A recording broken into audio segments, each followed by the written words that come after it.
European champions league फुटबलको नयाँ सिजनमा स्पेन क्लब रियल म्याड्रिडले विजय सुरुवात गरेको छ।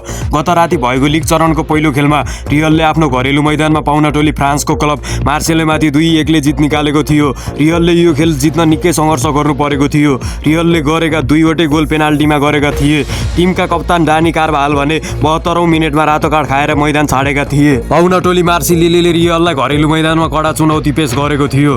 रियलले घरेलु मैदानमा खेलेको पहिलो खेलमा पहिला गोल खाएपछि ठुलो दबाव परेको थियो। मार्सेलियाका लागि 22औं मिनेटमा टिमोथी वेयाले गोल गरेर अग्रता दिलाएका थिए। त्यसपछि रियलको खेल फर्किन धेरै बेर लागेन।